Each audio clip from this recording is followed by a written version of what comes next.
wawancara untuk hari ini, Bu. Wawancara apa itu? Mengenai dilema etika dan rujukan moral yang mungkin Ibu pernah temui, pernah lakukan di sekolah. Bagaimana Ibu memberikan keputusan terhadap suatu dilema atau masalah tertentu yang terjadi di sekolah. Mudah-mudahan saya bisa bantu ya, bisa menjawab. Terima kasih Ibu. Iya. Selama ini bagaimana Ibu dapat mengidentifikasi kasus-kasus yang merupakan dilema etika atau rujukan moral? Iya, kasus-kasus di sekolah ini mana yang termasuk dilema etika atau mana yang termasuk rujukan moral itu dilihat dari jenis kasusnya. Kalau ada kasus yang dimana pihak pertama ini maksudnya gini, yang mana kasus ini dua-duanya permasalahan. Dilema itu berarti ada sesuatu ya, dilema ada dua pilihan yang sama-sama cukup berat untuk dipilih, itu namanya dilema ya. Dilema etika itu ketika ada kasus yang mana di pihak yang pertama ini benar, pihak yang kedua benar juga, jadi benar melawan benar, itu namanya kasus dilema etika. Kalau kasus yang termasuk ke dalam rujukan moral, apabila ada permasalahan yang satu mengenai kebenaran, yang satu mengenai ketidakbenaran atau kesalahan, itu yang namanya rujukan moral. Seperti itu. Lalu selama ini bagaimana Ibu menjalankan pengambilan keputusan di sekolah Ibu, terutama untuk kasus-kasus di mana dua kepentingan yang sama-sama benar atau sama-sama mengandung nilai kebajikan? Langkah-langkah ya, langkah-langkah yang diambil. Cara Ibu menjalankan pengambilan keputusan. Ya. Oh, bukan langkah-langkahnya ya. Iya. Maksudnya caranya. Bagaimana menjalankan pengambilan keputusan tersebut? Ya, ketika ada tadi permasalahan ini, masalahnya benar, yang satu masalahnya benar juga.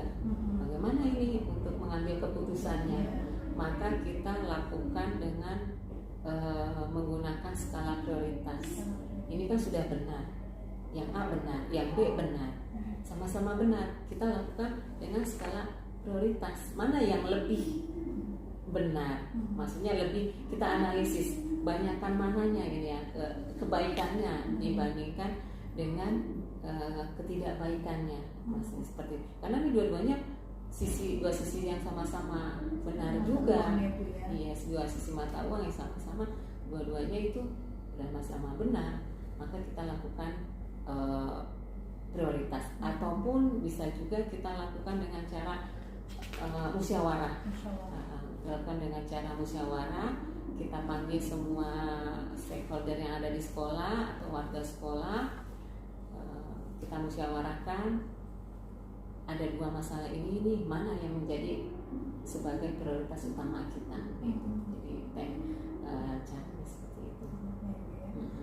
Lalu langkah-langkah atau prosedur seperti apa yang biasa Ibu lakukan selama ini? Langkah-langkahnya seperti yang tadi saya sampaikan kan. Tadi kita musyawarahkan ataupun kita cari prioritasnya.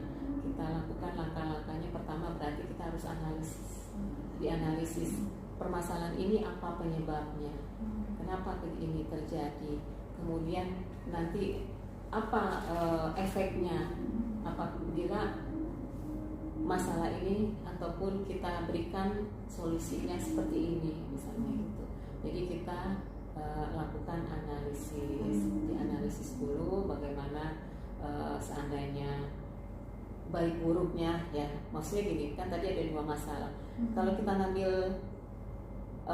yang A, yang baik juga, nah di A itu kita analisis mana yang paling baik diantara dengan yang B. Nah, siapa tahu B juga ini bagus juga nih programnya, ini kegiatannya bagus, dianalisis. Nah kemungkinan tantangannya apa, hambatannya apa, dicarikan. Kalau ini tidak dilakukan nanti apa yang terjadi ya. Jadi dilakukan analisis dulu. Sebelum memberikan keputusan, dan itu juga bisa dilakukan dengan secara musyawarah. Lalu hal-hal apa saja yang selama ini Ibu anggap efektif dalam pengambilan keputusan pada kasus-kasus dilema etika yang Ibu hadapi? Efektif ya, yang efektif. Yang paling efektif. Kalau dibilang yang paling efektif itu tidak, semua mempunyai cara yang berbeda-beda. Kalau dilakukan secara sama rata itu tidak mungkin bisa, karena ada permasalahan itu tergantung dari masalahnya ini. Dari sudut misalnya apa ya, harus cepatkah dari waktu urgennya kah gitu loh. Ini harus segera diputus nih dalam jangka waktu cepat, maka ini harus diputuskan dengan secepatnya tanpa ada kompromi, tanpa ada saya meminta atau mendengarkan pendapat orang lain, karena ini sifatnya misalnya urgent, terlalu mendesak ya, terlalu mendesak yang harus saya putuskan. Nah seperti itu. Kemudian ada juga jenis masalah yang bisa saya mintakan pendapat teman. Mungkin saya minta pendapat beberapa orang sudah mewakili, nah itu, jadi seperti itu.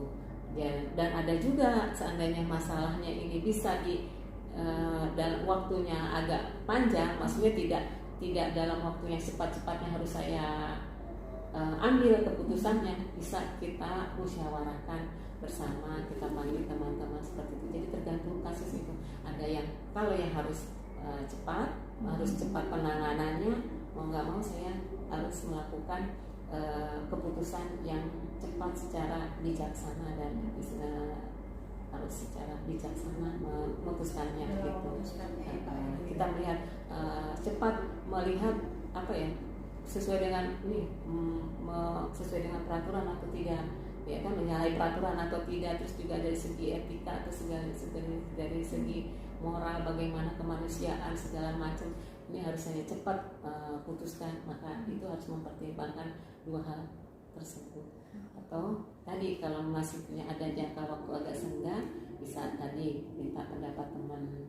Kalau agak panjang waktunya, tidak terlalu urgent, ya mungkin bisa kita diskusikan, kita musyawarahkan kadang-kadang. Lalu hal-hal apa saja yang selama ini merupakan tantangan dalam pengambilan keputusan pada kasus-kasus dilema etika tersebut? Tantangan, setiap masalah, setiap sesuatu pasti ada tantangan. Tantangan biasanya datangnya dari luar. Dari luar itu bisa berupa dari ketidakpahaman orang tua murid, nah seperti itu.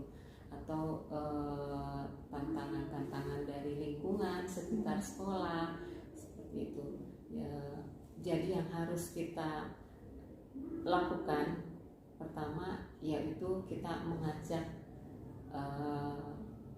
yang menjadi hambatan ini, kita rundingkan atau kita diskusikan sama-sama, kita undang pihak-pihak yang merasa bertentangan ataupun tidak sependapat atau tidak sepaham dengan keputusan kita atau kebijakan kita. Nah, lalu disitulah kita perlunya ada sosialisasi, selalu melakukan sosialisasi supaya program-program sekolah tersebut bisa dipahami oleh banyak pihak. Nah seperti itu. Kadang kan informasi program yang kita sampaikan kepada orang tua murid atau ke sekitar masyarakat, kalau sosialisasinya kurang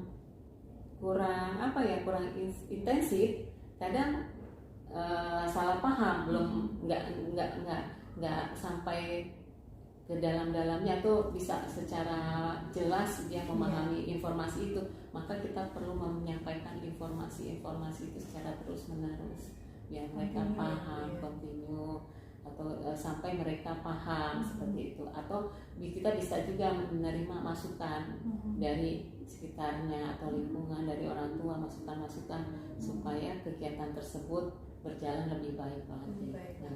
Iya. Lalu apakah Ibu memiliki sebuah tata cara atau jadwal tertentu dalam sebuah penyelesaian kasus dilema etika? Apakah Ibu langsung menyelesaikan di tempat atau memiliki sebuah jadwal untuk menyelesaikannya? Bentuk atau prosedur seperti apa yang Ibu jalankan? Nah, mungkin ini hampir sama ya dengan jawaban tadi saya sebelumnya tentang strateginya bagaimana. Nah seperti itu, memang kita harus lihat dari jenis masalahnya dulu. Kalau masalahnya itu urgent yang tadi saya sampaikan, masalahnya itu memerlukan waktu yang sangat singkat, segera diselesaikan, maka saya harus melaksanakannya itu secara cepat, mungkin tanpa minta pendapat yang lain, tapi melalui ini keputusan saya sendiri yang harus didasarkan tadi pada peraturan dan kebijakan yang tepat. Nah, seperti itu. Itu kalau memang permasalahannya kasusnya minta penyelesaian secepatnya. Tapi kalau ada yang kasus ini agak lebih waktunya lebih senggang ataupun tidak terlalu darurat, maka saya bisa meminta pendapat dari beberapa orang, guru ataupun teman. Nah, seperti itu. Nah, kalau masih permasalahan ini untuk jangka waktu yang agak panjang bisa untuk diselesaikan, maka ya lebih baik lagi kita melaksanakan diskusi ataupun musyawarah dengan stakeholder yang ada di sekolah. Sekolah. Lalu adakah seseorang atau faktor-faktor apa yang selama ini mempermudah atau membantu Ibu dalam pengambilan keputusan pada kasus-kasus dilema etika? Untuk menyelesaikan masalah-masalah dilema seperti dilema etika ini, kita biasanya, saya juga kadang ada yang kurang saya pahami, saya juga berkonsultasi. Saya berkonsultasi dengan pihak atasan saya, itu juga kita lakukan. Kemudian juga dengan teman sejawat, sesama kepala sekolah, kita juga sering berdiskusi tentang masalah-masalah yang dialami oleh masing-masing sekolah, apakah itu sama dengan kita dan bagaimana nanti kalau penyelesaiannya terjadi, maka kita diskusikan juga dengan teman sejawat sesama kepala sekolah. Ataupun ada juga saya perlu masukan juga dari teman-teman di sekolah seperti itu, dan bahkan mungkin bisa jadi juga saya bisa mendapatkan informasi tentang permasalahan tersebut dari siswa. Dari siswa juga, jadi dari tingkat level atas sampai level bawah kita ikut sertakan dalam pengambilan keputusan apabila dirasa saya kurang pemahamannya, maksudnya untuk pengambilan datanya dari berbagai pihak bisa kita ambil. Terakhir Bu, dari semua hal yang telah Ibu sampaikan, pembelajaran apa yang dapat Ibu petik dari pengalaman Ibu mengambil keputusan dilema etika? Pengalaman yang pengalaman dari pengalaman Ibu pengambilan keputusan tadi, pembelajaran apa yang bisa Ibu dapat? Pelajaran yang bisa saya dapatkan dari banyaknya masalah-masalah dilema yang ada di sekolah ini, terutama dilema etika ini yang saya dapatkan pengalaman ini, pelajaran yang saya dapatkan yaitu bahwa kita sebagai kepala sekolah itu harus bisa memberikan keputusan yang kita harus bisa memberikan keputusan secara bijaksana gitu, dan pengambilan keputusan segala permasalahan harus kita atasi dengan bijaksana tanpa keluar dari peraturan, dari aturan-aturan yang ada dan juga norma-norma yang ada itu yang berlaku, dan juga kemanusiaan, salah satunya sifat kemanusiaan itu juga harus ada, nilai kemanusiaan, moral, etika, aturan itu harus kita dukung dalam pengambilan keputusan tersebut. Untuk yang dapat diambil dari pelajaran yang saya ambil ketika ada masalah-masalah itu, dilihat dari sisi peraturan, dilihat dari sisi tadi kemanusiaan, moral, segala macam itu seperti itu. Dari hasil wawancara tadi saya banyak mendapatkan manfaat Ibu, bagaimana penentuan keputusan seorang pimpinan menghadapi terkadang dilema yang satu benar, yang satunya juga benar. Kita harus memutuskan kira-kira yang mana yang lebih prioritas ya Bu ya. Namun juga keputusan tersebut tidak serta-merta diambil sendiri, perlu adanya kita memerlukan bantuan orang lain, baik atasan, stakeholder terkait dan lain sebagainya dalam pengambilan keputusan tersebut. Karena walau bagaimana wawancara ini merupakan tugas saya sebagai guru penggerak Ibu, di mana kita tidak hanya diberikan bekal untuk materi-materi pengambilan keputusan, namun juga bagaimana kita melihat di lapangan, bagaimana seorang pemimpin dalam memutuskan suatu masalah antara dua pilihan yang terkadang sulit ya Ibu ya. Namun juga kita harus dapat lebih bijaksana sehingga dalam pengambilan keputusan itu tidak merugikan orang lain. Saya sangat bersyukur karena sangat bermanfaat sekali Bu dari hasil wawancara ini. Mudah-mudahan apa yang Ibu sampaikan hari ini dapat bermanfaat juga bagi saya, dan juga untuk kedepannya saya bisa masih menimba ilmu dari Ibu mengenai pengambilan keputusan bagaimana secara bijaksana. Ya, jadi intinya dua, seorang pemimpin itu harus mengetahui kebijakan dan kebijaksanaan. Dua ini yang dasarnya itu dalam menentukan keputusan. Terima kasih banyak Ibu untuk waktunya. Sama-sama, semoga sukses, lancar, amin. Capai deh cita-citanya Ibu. Terima kasih banyak. Amin.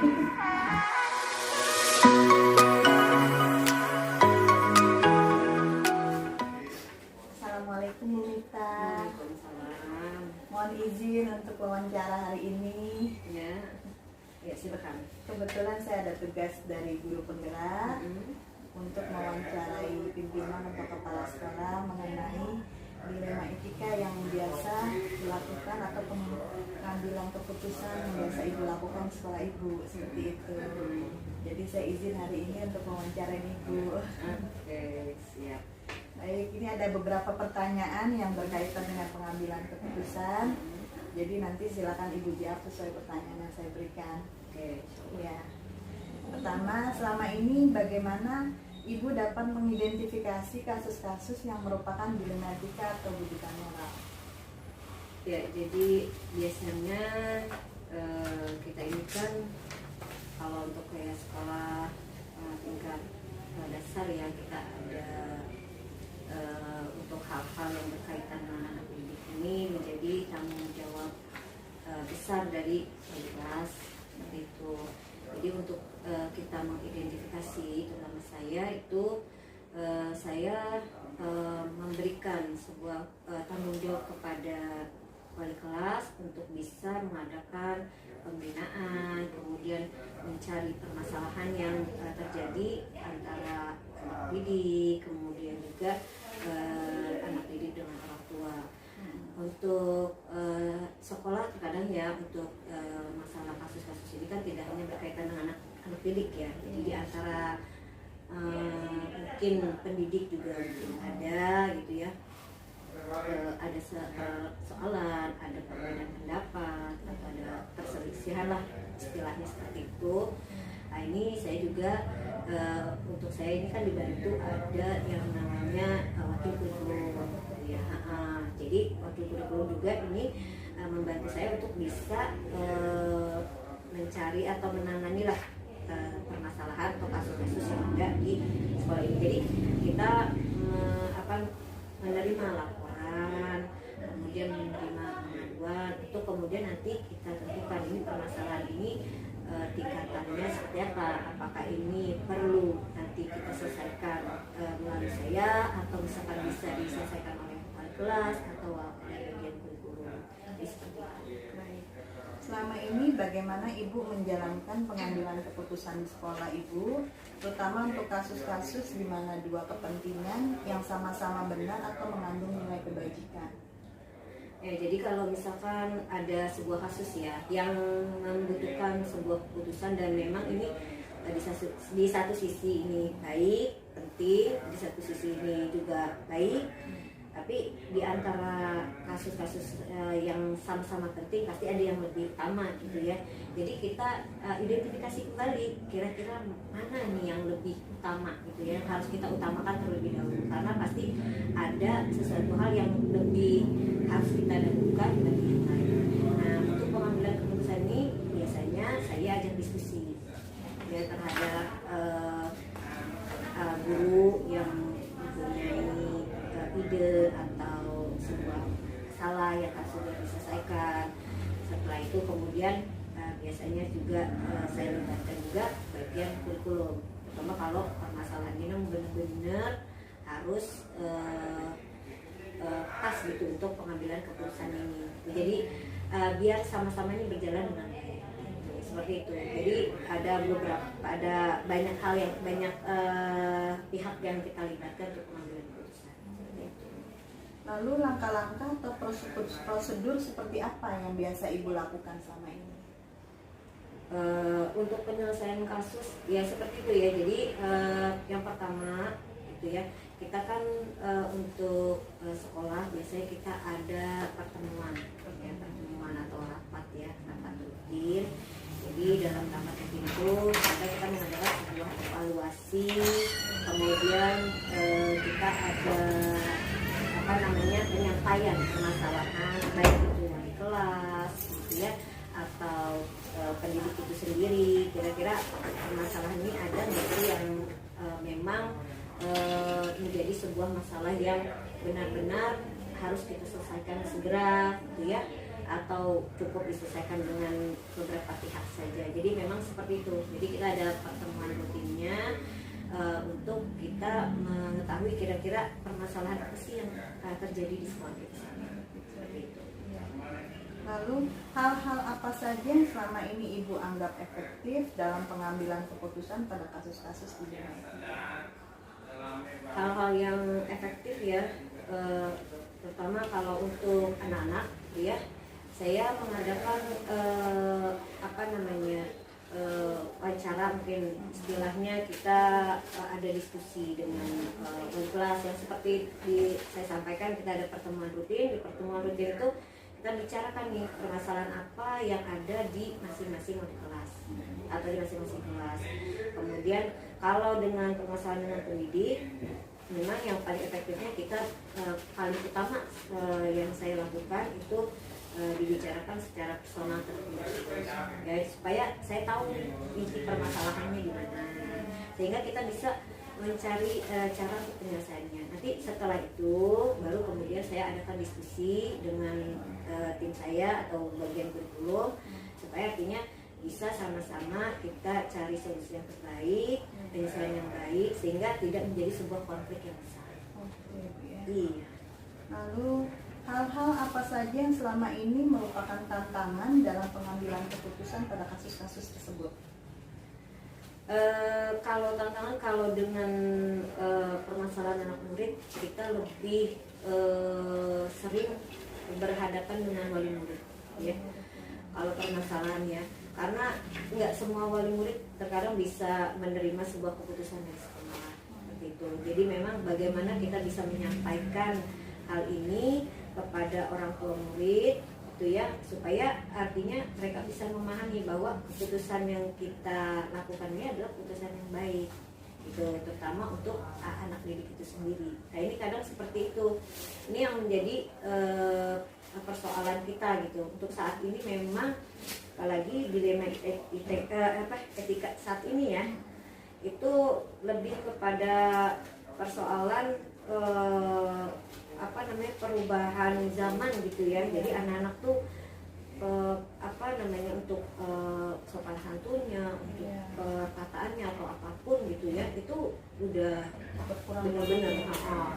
Ya apalagi pengaruh dari handphone. Nah ini biasanya nih kasus-kasus kita itu berkaitan dengan masalah penggunaan handphone. Nah ini tantangan kita juga, karena di satu sisi kita memberikan batasan dan kebijakan untuk anak penggunaan media sosial, tapi di sisi lain orang tua ini begitu bebasnya memberikan anak-anaknya itu alat teknologi itu gitu. Jadi kayak bertentangan, nggak balance gitu. Kerjasamanya agak sulit untuk saat ini kayak gitu. Jadi mereka tuh punya alasan tersendiri yang kadang kita sampaikan itu tidak bisa menjadi kebenaran untuk mereka gitu. Jadi merupakan tantangan buat sekolah juga ya, apalagi orang tua kadang kerjasamanya juga nggak ada ke sekolah. Betul. Orang tua zaman sekarang beda mungkin ya, karena sudah ada perubahan zaman, teknologi semakin maju.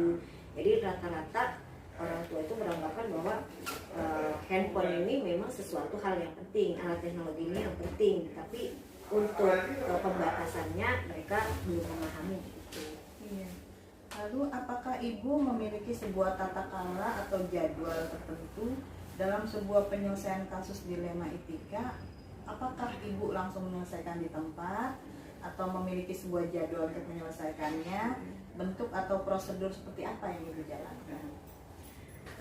Kalau untuk penyelesaian kasus kita melihat kepada kasusnya, gitu ya.